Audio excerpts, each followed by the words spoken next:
नमस्कार दर्शक बंधु शुभ सकाळ। आज हूँ मे मास 28 तारिख गुरुवार। चलतु नजर पकईबा आज दिन राज्य और देश विदेशर 20टी गुरुत्वपूर्ण खबर पर। ता पूर्व जदि आपण चैनल नुआकरी अच्छा तेज भिडटी को गोटे लाइक और शेयर करने सह चैनल को सब्सक्राइब कर आप क्यों जिलूर भिडियो को देखुं जनातु।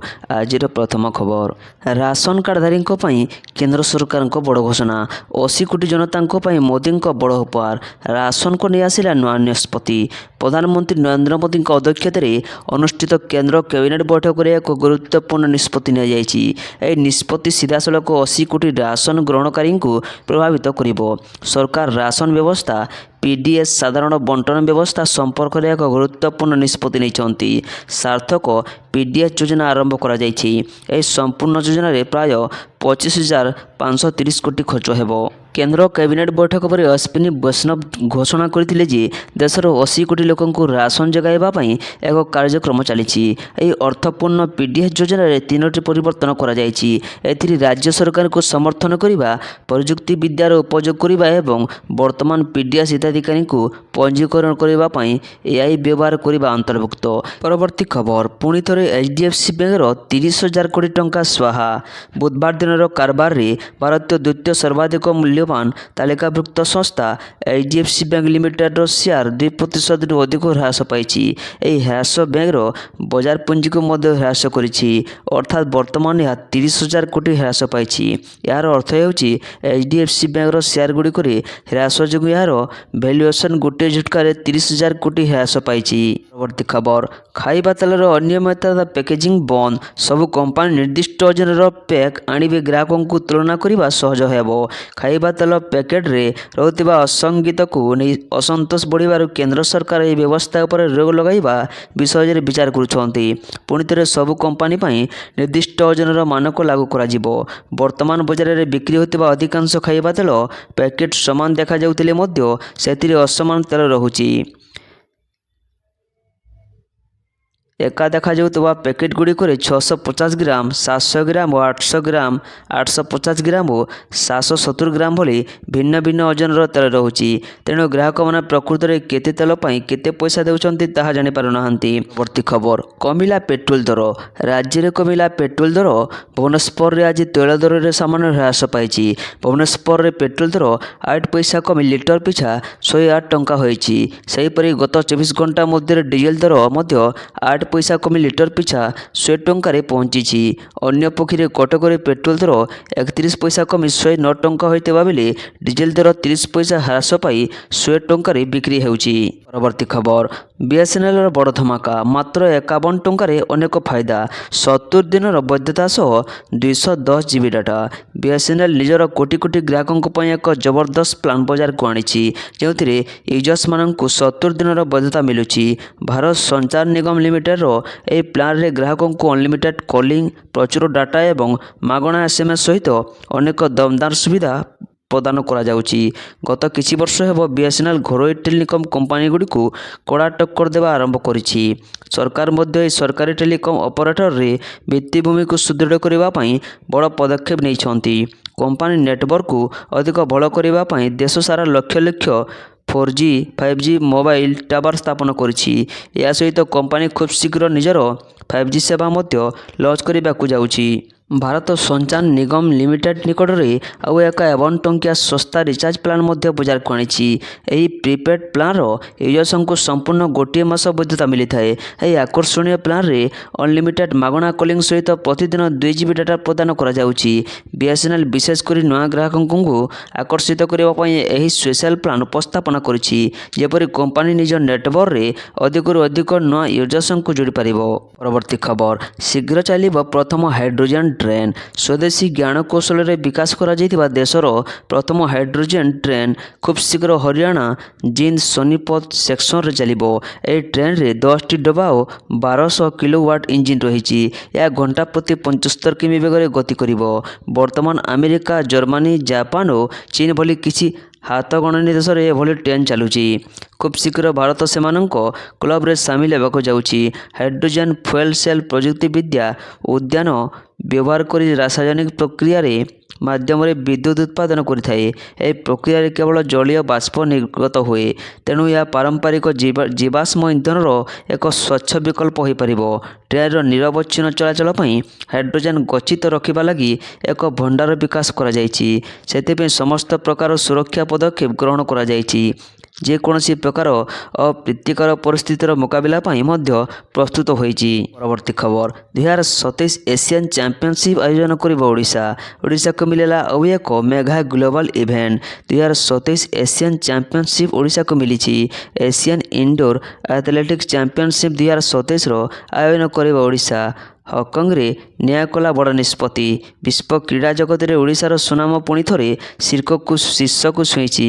ଆସନ୍ତା 2026 ଏସିଆନ୍ ଇନଡୋର୍ ଆଥଲେଟିକ୍ସ ଚାମ୍ପିଅନସିପ୍ ଆୟୋଜନ କରିବାର ବଡ଼ ସୁଯୋଗ ଓଡ଼ିଶାକୁ ମିଳିଛି।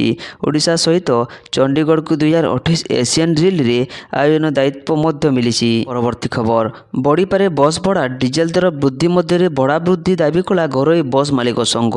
ଓଡ଼ିଶାରେ ଘରୋଇ ବସ୍ ଭଡ଼ା ବୃଦ୍ଧି ପାଇଁ ପୁଣି ଥରେ ଜୋରଦାର ଦାବି ଉଠିଛି। ଡିଜେଲ ଦର ଏବଂ ବସ୍ ଚଳାଚଳ ଖର୍ଚ୍ଚ ଲଗାତାର ବଢ଼ୁଥିବାରୁ ବର୍ତ୍ତମାନ ଭଡ଼ାରେ ସେବା ଚାଲୁ ରଖିବା କଷ୍ଟକର ହୋଇପଡ଼ିଛି ବୋଲି ଘରୋଇ ବସ୍ ମାଲିକ ସଂଘ କହିଛି। ସରକାର ଶୀଘ୍ର ଭଡ଼ା ସଂଶୋଧନ ନ କଲେ ଆଗାମୀ ଦିନରେ ବସ୍ ସେବା ପ୍ରଭାବିତ ହୋଇପାରେ ବୋଲି ସଂଘ ଚେତାବନୀ ଦେଇଛି। ପରବର୍ତ୍ତୀ ଖବର, ଜୁନ୍ 2 ଯାଏଁ ତାତିରୁ ନାହିଁ ନିସ୍ତାର, ପ୍ରଧାନମନ୍ତ୍ରୀ ମୋଦି ନିଜେ ଦେଲେ ଟିପ୍ସ। ଏବେ ଦେଶ ତଥା ରାଜ୍ୟରେ ତାପମାତ୍ରାର ପାରା ଶୀର୍ଷରେ ରହିଥିବା ବେଳେ ପ୍ରଧାନମନ୍ତ୍ରୀ ନରେନ୍ଦ୍ର ମୋଦି ଦେଶର ପ୍ରଚଣ୍ଡ ଗରମରୁ ନିଜକୁ ରକ୍ଷା କରିବା ପାଇଁ ନାଗରିକମାନଙ୍କୁ ଏକ ବିଶେଷ ନିବେଦନ କରିଛନ୍ତି ଏବଂ କିଛି ଟିପ୍ସ ମଧ୍ୟ ଦେଇଛନ୍ତି। ପ୍ରଧାନମନ୍ତ୍ରୀ ମୋଦି ଏକ୍ସ ପୋଷ୍ଟରେ ଲେଖିଛନ୍ତି, ଦେଶର ବିଭିନ୍ନ ସ୍ଥାନରେ ତାପମାତ୍ରା ନିରନ୍ତର ବୃଦ୍ଧି ପାଉଛି। ଏହା ସହିତ ଦୈନନ୍ଦିନ ଜୀବନରେ ଗରମ ଯୋଗୁଁ ହେଉଥିବା ଅନେକ ଅସୁବିଧା ମଧ୍ୟ ବୃଦ୍ଧି ପାଉଛି। ମୁଁ ସମସ୍ତ ଦେଶବାସୀଙ୍କୁ ଯଥାସମ୍ଭବ ସତର୍କତା ଅବଲମ୍ବନ କରିବାକୁ ଅନୁରୋଧ କରୁଛି। ପରବର୍ତ୍ତୀ ଖବର, ଓଡ଼ିଶାରୁ ତଡ଼ିପାର ହେବେ ଅନୁପ୍ରବେଶକାରୀ। ଗୃହମନ୍ତ୍ରୀଙ୍କ ନିର୍ଦ୍ଦେଶ ପରେ ଆକ୍ସନ୍ ମୋଡ଼ରେ ଓଡ଼ିଶା ସରକାର। ତଡ଼ିପାର ହେବେ ଅନୁପ୍ରବେଶକାରୀ। ପଶ୍ଚିମବଙ୍ଗ ପରେ ଓଡ଼ିଶାର ତଡ଼ିପାର ହେବେ ଅନୁପ୍ରବେଶକାରୀ। ଗୃହମନ୍ତ୍ରୀଙ୍କ ନିର୍ଦ୍ଦେଶ ପରେ ଆକ୍ସନ୍ ମୋଡ଼ରେ ଓଡ଼ିଶା ସରକାର। ଏନେଇ ରାଜସ୍ୱ ମନ୍ତ୍ରୀ ସୁରେଶ ପୂଜାରୀ ପ୍ରତିକ୍ରିୟା ଦେଇଛନ୍ତି। ଖୁବ୍ ଶୀଘ୍ର ଅନୁପ୍ରବେଶକାରୀଙ୍କୁ ଚିହ୍ନଟ କରାଯାଇ ସ୍ଥାନାନ୍ତରିତ କରାଯିବ ବୋଲି କହିଛନ୍ତି।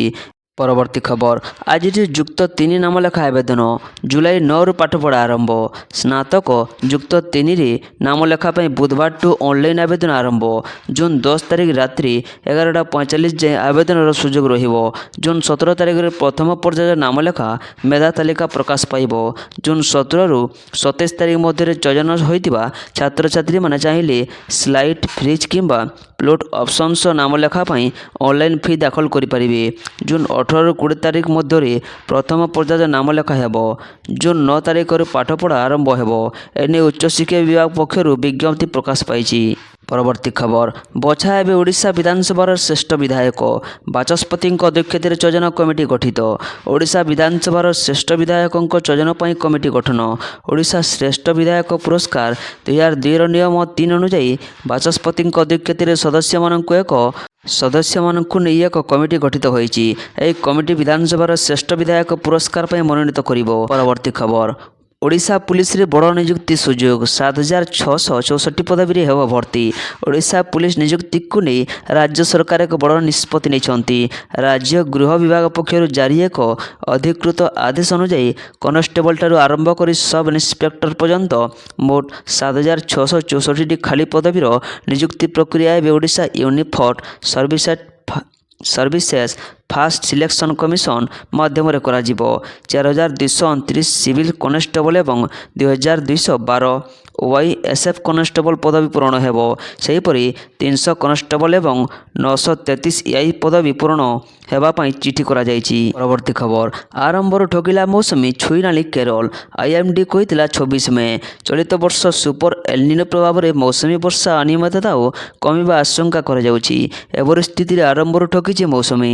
ମେ ମେ 26 ବେଳକୁ ମୌସୁମୀ କେରଳ ଛୁଇଁବା ନେଇ ପୂର୍ବାନୁମାନ କରିଥିଲା ଭାରତୀୟ ପାଣିପାଗ ବିଭାଗ। କିନ୍ତୁ ଛୁଇଁବା ତ ଦୂର କଥା, କେରଳ ଆଖପାଖରେ ମୌସୁମୀର ଚିହ୍ନ ବର୍ଣ୍ଣ ନାହିଁ। ଆଣ୍ଡାମାନ ସାଗର ଓ ନିକଟବର୍ତ୍ତୀ ଅଞ୍ଚଳ ପାଖରେ ଅଟକିଛି ମୌସୁମୀ। ତାଜା ପୂର୍ବାନୁମାନ ହେଲା ଆସନ୍ତା 28ରୁ ଜୁନ୍ 3-4 ସୁଦ୍ଧା ମୌସୁମୀ କେରଳ ଉପକୂଳରେ ପହଞ୍ଚିପାରେ। ଆସନ୍ତା 2ରୁ 3 ଦିନ ଭିତରେ ମୌସୁମୀ ଦକ୍ଷିଣ ପଶ୍ଚିମ ଓ ପୂର୍ବ କେନ୍ଦ୍ରୀୟ ଆରବ ସାଗର, ଦକ୍ଷିଣ ପଶ୍ଚିମ, ଦକ୍ଷିଣ ପୂର୍ବ ଓ ପୂର୍ବ କେନ୍ଦ୍ରୀୟ ବଙ୍ଗୋପସାଗରରେ କିଛି ଅଂଶ ସହ ପାର୍ଶ୍ୱବର୍ତ୍ତୀ ଆଣ୍ଡାମାନ ସାଗରର ବାକି ଅଞ୍ଚଳକୁ ବ୍ୟାପିଯିବ। କେରଳକୁ ମୌସୁମୀ ସ୍ପର୍ଶ କରିବାର ସ୍ୱାଭାବିକ ସମୟ ଜୁନ୍ 1। ଏଥର 5 ଦିନ ଆଗରୁ ମୌସୁମୀ ପହଞ୍ଚିବା ନେଇ ପୂର୍ବାନୁମାନ ହୋଇଥିଲା। ଏବେ ମୌସୁମୀ ଆଗମନ ବିଳମ୍ବିତ ହେବା ଆକଳନ କରାଯାଇଛି। ପରବର୍ତ୍ତୀ ଖବର, ଆମେରିକା ଡଲାରର ତୁଳନାରେ 12 ପଇସା ମଜବୁତ ହେଲା ଟଙ୍କା। ଭାରତୀୟ ଟଙ୍କା ବୁଧବାର ଆମେରିକୀୟ ଡଲାର ତୁଳନାରେ 12 ପଇସା ବୃଦ୍ଧି ସହିତ 95.58 ସ୍ତରରେ ବନ୍ଦ ହୋଇଛି। ନିବେଶକ ଏବେ ସତର୍କତା ଅବଲମ୍ବନ କରୁଥିବାରୁ ଟଙ୍କାକୁ ସାମାନ୍ୟ ଆଶ୍ୱସ୍ତି ମିଳିଛି। ତେବେ ବୈଦେଶିକ ମୁଦ୍ରା ବ୍ୟବସାୟୀ କହିଛନ୍ତି ଯେ ଏବେ ସମସ୍ତଙ୍କ ଧ୍ୟାନ 3ରୁ 5 ଜୁନ୍ ମଧ୍ୟରେ ଅନୁଷ୍ଠିତ ହେବାକୁ ଥିବା ଭାରତୀୟ ରିଜର୍ଭ ବ୍ୟାଙ୍କ RBIଙ୍କ ମୁଦ୍ରାନୀତି ସମୀକ୍ଷା ଉପରେ ରହିଛି। ପରବର୍ତ୍ତୀ ଖବର, ଇବୋଲା ଆତଙ୍କ। ଭାରତରେ ଇବୋଲା ଭାଇରସ ଲକ୍ଷଣ। ଭାରତରେ ଦେଖାଦେଇଛି ଇବୋଲା ଭାଇରସ ଲକ୍ଷଣ। ଉଗାଣ୍ଡାରୁ ଫେରନ୍ତା ଜଣେ ବ୍ୟକ୍ତିଙ୍କଠାରେ ଇବୋଲା ଭାଇରସ ଲକ୍ଷଣ ଦେଖାଦେଇଛି। ଶରୀରରେ ଯନ୍ତ୍ରଣା ହେବାରୁ ବେଙ୍ଗାଲୁରୁର ସରକାରୀ ହସ୍ପିଟାଲରେ ଭର୍ତ୍ତି। ନମୁନା ସଂଗ୍ରହ ପରେ ପରୀକ୍ଷା ପାଇଁ ପଠାଯାଇଛି। ରେଜଲ୍ଟକୁ ଅପେକ୍ଷା କରାଯାଇଥିବା କେନ୍ଦ୍ର ସ୍ୱାସ୍ଥ୍ୟ ଏବଂ ପରିବାର କଲ୍ୟାଣ ମନ୍ତ୍ରଣାଳୟ ପକ୍ଷରୁ ସୂଚନା ମିଳିଛି। ପରବର୍ତ୍ତୀ ଖବର, TMC କାର୍ଯ୍ୟାଳୟ ନିକଟରେ ମାଟି ତଳୁ ମିଳିଲା ନଗଦ ଟଙ୍କା। ପଶ୍ଚିମବଙ୍ଗରେ ଚାଞ୍ଚଲ୍ୟ। TMC କାର୍ଯ୍ୟାଳୟ ନିକଟରୁ ମାଟି ତଳୁ ମିଳିଲା ନଗଦ ଟଙ୍କା। ପଶ୍ଚିମବଙ୍ଗରେ ପୁଣି ଥରେ ନଗଦ ଟଙ୍କା ଜବତ ଘଟଣାକୁ ନେଇ ରାଜନୈତିକ ବାତାବରଣ ସରଗରମ ହୋଇଉଠିଛି। ରାଜ୍ୟର ଏକ TMC କାର୍ଯ୍ୟାଳୟ ନିକଟରେ ମାଟି ତଳେ ପୋତା ହୋଇ ରହିଥିବା ଅବସ୍ଥାରେ ବହୁ ପରିମାଣର ନଗଦ ଟଙ୍କା ଜବତ କରାଯାଇଛି। ପରବର୍ତ୍ତୀ ଖବର, ATM ସେବା ହୋଇପାରେ ମହଙ୍ଗା। କ୍ୟାଶ ଲଜିଷ୍ଟିକ୍ସ ସଂସ୍ଥାକୁ ଫି ବୃଦ୍ଧି ଦାବିରେ ବଢ଼ିପାରେ ଇଣ୍ଟରଚେଞ୍ଜ ଚାର୍ଜ। ଦେଶରେ ATM ମାଧ୍ୟମରେ ନଗଦ ଟଙ୍କା ଉଠାଣ ଆଗାମୀ ଦିନରେ ଅଧିକ ମହଙ୍ଗା ହେବାର ସମ୍ଭାବନା ଦେଖାଦେଇଛି। ATM ଗୁଡ଼ିକରେ ନଗଦ ଟଙ୍କା ପହଞ୍ଚାଉଥିବା ସଂସ୍ଥାଗୁଡ଼ିକ ସେମାନଙ୍କର କାର୍ଯ୍ୟକ୍ଷମ ଖର୍ଚ୍ଚ ବା ଅପରେସନ ଖର୍ଚ୍ଚ ଫି ବୃଦ୍ଧି ପାଇଥିବା ଦର୍ଶାଇ ବ୍ୟାଙ୍କମାନଙ୍କ ନିକଟରେ ଫି ବୃଦ୍ଧି ପାଇଁ ଦାବି କରିଛନ୍ତି। କ୍ୟାଶ ଲଜିଷ୍ଟିକ୍ କମ୍ପାନୀଗୁଡ଼ିକର କହିବା ଅନୁଯାୟୀ ଇନ୍ଧନ ମୂଲ୍ୟର ବୃଦ୍ଧି, କର୍ମଚାରୀଙ୍କ ଦରମା ବୃଦ୍ଧି ଏବଂ ଅନ୍ୟାନ୍ୟ ଅପରେସନାଲ ଖର୍ଚ୍ଚ ଯୋଗୁଁ ସେମାନଙ୍କ ଉପରେ ଆର୍ଥିକ ବୋଝ ପଡ଼ିଛି। ବିଶେଷଜ୍ଞ ମତରେ ଏହି ସଂସ୍ଥାଗୁଡ଼ିକର କାର୍ଯ୍ୟକ୍ଷମ ଖର୍ଚ୍ଚ ପାଇଁ 15ରୁ 20% ପର୍ଯ୍ୟନ୍ତ ବୃଦ୍ଧି ପାଇଛି। ଏହି ବର୍ଦ୍ଧିତ ଖର୍ଚ୍ଚକୁ ଭରଣା କରିବା ପାଇଁ ବ୍ୟାଙ୍କମାନଙ୍କୁ ATM ଇଣ୍ଟରଚେଞ୍ଜ ଚାର୍ଜ ବାଧ୍ୟତାମୂଳକ ଭାବେ ପୁନର୍ସମୀକ୍ଷା କରିବାକୁ ପଡ଼ିବ। ଇଣ୍ଟରଚେଞ୍ଜ ହେଉଛି ସେହି ଶୁଳ୍କ ଯାହା ଗ୍ରାହକ ଅନ୍ୟ ବ୍ୟାଙ୍କର ATM ବ୍ୟବହାର କଲେ କାର୍ଡ଼ ଜାରିକାରୀ ବ୍ୟାଙ୍କକୁ ପୈଠ କରିବାକୁ ପଡ଼ିଥାଏ। ଯଦି ଏହି ଚାର୍ଜ ବୃଦ୍ଧି ପାଏ ତେବେ ବ୍ୟାଙ୍କଗୁଡ଼ିକ ଏହାର ପ୍ରଭାବ ସିଧାସଳଖ ଗ୍ରାହକଙ୍କ ଉପରେ ପକାଇ ପାରନ୍ତି। ଫଳରେ ମାସିକ ମାଗଣା ନିର୍ଦ୍ଧାରିତ ସୀମା ଉପରେ ATMରୁ ଟଙ୍କା ଉଠାଇବା ଅଧିକ ବ୍ୟୟବହୁଳ ହୋଇପାରେ। ପରବର୍ତ୍ତୀ ଖବର, ଖରା ଛାଡ଼ିବ, ବର୍ଷା ଆସିବ, କେବେ ମିଳିବ ଆଶ୍ୱସ୍ତି? ଗତ କିଛି ଦିନ ଧରି ଭୀଷଣ ଗ୍ରୀଷ୍ମ ପ୍ରବାହ ଓ ଗୁଳୁଗୁଳିରେ ସିଝୁଥିବା ଓଡ଼ିଶାବାସୀଙ୍କ ପାଇଁ ଆଶ୍ୱସ୍ତିକର ଖବର। ରାଜ୍ୟର ବିଭିନ୍ନ ଅଞ୍ଚଳରେ ତାପମାତ୍ରା ହ୍ରାସ ପାଇବାର ସମ୍ଭାବନା ରହିଛି। ପାଣିପାଗ ବିଭାଗର ପୂର୍ବାନୁମାନ ଅନୁଯାୟୀ ଆଗାମୀ ଦିନଗୁଡ଼ିକରେ ରାଜ୍ୟରେ କାଳବୈଶାଖୀର ପ୍ରଭାବ ବୃଦ୍ଧି ପାଇବ, ଯାହାଫଳରେ ଦିନର ତାପମାତ୍ରା କ୍ରମଶଃ କମିବ। ଭାରତୀୟ ପାଣିପାଗ ବିଭାଗ ପକ୍ଷରୁ କୁହାଯାଇଛି ଯେ ବର୍ତ୍ତମାନ ରାଜ୍ୟରେ ଦୁଇଟି ପାଣିପାଗ ସ୍ଥିତି ଏକାଠି ଦେଖିବାକୁ ମିଳିଛି। ପଶ୍ଚିମ ଓଡ଼ିଶାର କିଛି ଜିଲ୍ଲାରେ ଏବେ ବି ହିଟ୍ ୱେଭ୍ ବା ଗ୍ରୀଷ୍ମ ପ୍ରବାହ ଜାରି ରହିଥିବା ବେଳେ ଅନ୍ୟପଟେ କାଳବୈଶାଖୀ ଜନିତ ବର୍ଷା ଓ ବଜ୍ରପାତ ପାଇଁ ଚେତାବନୀ ଜାରି କରାଯାଇଛି। ଆଗାମୀ ଜୁନ୍ 1 ତାରିଖ ପର୍ଯ୍ୟନ୍ତ ରାଜ୍ୟର ବିଭିନ୍ନ ସ୍ଥାନରେ ଘଡ଼ଘଡ଼ି ସହ ବର୍ଷା ହେବାର ସମ୍ଭାବନା ରହିଛି। ବିଶେଷ କରି ମୟୂରଭଞ୍ଜ, କେନ୍ଦୁଝର, ଅନୁଗୁଳ ଓ ଉପକୂଳ ଓଡ଼ିଶାର ଜିଲ୍ଲାଗୁଡ଼ିକରେ ବଜ୍ରପାତ ପବନର ବେଗ ବଢ଼ିପାରେ ବୋଲି ପାଣିପାଗ କେନ୍ଦ୍ର ପକ୍ଷରୁ ସୂଚନା ଦିଆଯାଇଛି। ପରବର୍ତ୍ତୀ ଖବର, କେନ୍ଦୁଝରରେ 65,000 କୋଟିର ମେଗା ପ୍ରକଳ୍ପ। JSW ଷ୍ଟିଲ୍ ପ୍ଲାଣ୍ଟର ଭିତ୍ତିପ୍ରସ୍ତର ସ୍ଥାପନ କଲେ ମୁଖ୍ୟମନ୍ତ୍ରୀ ମୋହନ ମାଝୀ। ଓଡ଼ିଶାର ଶିଳ୍ପାୟନ କ୍ଷେତ୍ରରେ ଏକ ନୂତନ ଅଧ୍ୟାୟ ଯୋଡ଼ି ହୋଇଛି। କେନ୍ଦୁଝର ଜିଲ୍ଲାରେ ପ୍ରତିଷ୍ଠା ହେବାକୁ ଥିବା JSW ଷ୍ଟିଲ୍ ପ୍ଲାଣ୍ଟ ପ୍ରକଳ୍ପର ଭିତ୍ତିପ୍ରସ୍ତର ସ୍ଥାପନ କରିଛନ୍ତି ରାଜ୍ୟର ମୁଖ୍ୟମନ୍ତ୍ରୀ ମୋହନ ଚରଣ ମାଝୀ। ପ୍ରାୟ 65,000 କୋଟି ଟଙ୍କାର ଏହି ବିଶାଳ ପ୍ରକଳ୍ପ ରାଜ୍ୟର ଅର୍ଥନୀତିକୁ ନୂଆ ଦିଶା ଦେବ ବୋଲି ଆଶା କରାଯାଉଛି। ଏହି ପ୍ରକଳ୍ପ କାର୍ଯ୍ୟକାରୀ ହେଲେ ରାଜ୍ୟରେ ନିଯୁକ୍ତି କ୍ଷେତ୍ରରେ ବଡ଼ ପରିବର୍ତ୍ତନ ଆସିବ। ମୁଖ୍ୟମନ୍ତ୍ରୀଙ୍କ ସୂଚନା ଅନୁଯାୟୀ ଏହି ଷ୍ଟିଲ୍ ପ୍ଲାଣ୍ଟ ଜରିଆରେ ପ୍ରାୟ 32,000 ବ୍ୟକ୍ତିଙ୍କ ପାଇଁ ନିଯୁକ୍ତି ସୁଯୋଗ ସୃଷ୍ଟି ହେବ। ଏହା ସ୍ଥାନୀୟ ଅଞ୍ଚଳର ବେକାରୀ ବେକାରୀ ସମସ୍ୟା ଦୂର କରିବା ସହ ରାଜ୍ୟର ଯୁବପିଢ଼ିଙ୍କ ପାଇଁ ରୋଜଗାର ନୂଆ ଦ୍ୱାର ଖୋଲିବ। ପରବର୍ତ୍ତୀ ଖବର, ମୁଖ୍ୟମନ୍ତ୍ରୀଙ୍କ ଦିଲ୍ଲୀ ଗସ୍ତ ପରେ ଓଡ଼ିଶା ମନ୍ତ୍ରିମଣ୍ଡଳ ସମ୍ପ୍ରସାରଣ ଚର୍ଚ୍ଚା ଜୋର। ମୁଖ୍ୟମନ୍ତ୍ରୀ ମୋହନ ଚରଣ ମାଝୀଙ୍କ ଦିଲ୍ଲୀ ଗସ୍ତ ପରେ ରାଜ୍ୟ ରାଜନୀତିରେ ମନ୍ତ୍ରିମଣ୍ଡଳ ସମ୍ପ୍ରସାରଣକୁ ନେଇ କଳ୍ପନା ଜଳ୍ପନା ଆରମ୍ଭ ହୋଇଯାଇଛି। ଏହି ଗସ୍ତ ସମୟରେ ମୁଖ୍ୟମନ୍ତ୍ରୀ ପ୍ରଧାନମନ୍ତ୍ରୀ ନରେନ୍ଦ୍ର ମୋଦି ଏବଂ ବିଜେପି ରାଷ୍ଟ୍ରୀୟ ଅଧ୍ୟକ୍ଷ ନୀତିନ ନବୀନଙ୍କୁ ଭେଟିଥିବା କୁହାଯାଇଛି। ଏହି ସାକ୍ଷାତ ଆଲୋଚନା ପରେ ରାଜ୍ୟରେ ମନ୍ତ୍ରିମଣ୍ଡଳରେ କିଛି ପରିବର୍ତ୍ତନ କିମ୍ବା ସମ୍ପ୍ରସାରଣ ହୋଇପାରେ ବୋଲି ରାଜନୈତିକ ମହଲରେ ଚର୍ଚ୍ଚା ହେଉଛି। ପରବର୍ତ୍ତୀ ଖବର, ପୁରୀରୁ ଗିରଫ ହେଲେ ପଶ୍ଚିମବଙ୍ଗର ପୂର୍ବତନ ମନ୍ତ୍ରୀ ତଥା ଟିଏମସି ବିଧାୟକ ଦିଲ୍ଲୀପ ମଣ୍ଡଳ। ଶେଷରେ ପୁଲିସ ହାତରେ ଧରାପଡ଼ିଲେ ପଶ୍ଚିମବଙ୍ଗର ପୂର୍ବତନ ମନ୍ତ୍ରୀ ତଥା ଟିଏମସି ବିଧାୟକ ଦିଲ୍ଲୀପ ମଣ୍ଡଳ। ଗତ କିଛି ଦିନ ସପ୍ତାହ ଧରି ଫେରାର ରହିଥିବା ଦିଲ୍ଲୀପଙ୍କୁ ପଶ୍ଚିମବଙ୍ଗ ପୁଲିସର ସ୍ୱତନ୍ତ୍ର ଟାସ୍କ ଫୋର୍ସ ପୁରୀରେ ଏକ ହୋଟେଲରୁ ଗିରଫ କରିଛି। ଦକ୍ଷିଣ ଚବିଶ ପ୍ରଗଣାର ବିଷ୍ଣୁପୁର ଆସନରୁ ନିର୍ବାଚିତ ଏହି ବିଧାୟକଙ୍କ ନାଁରେ ବିରୋଧୀଙ୍କୁ ଧମକାଇବା ଭଳି ଗୁରୁତର ଅଭିଯୋଗ ରହିଛି।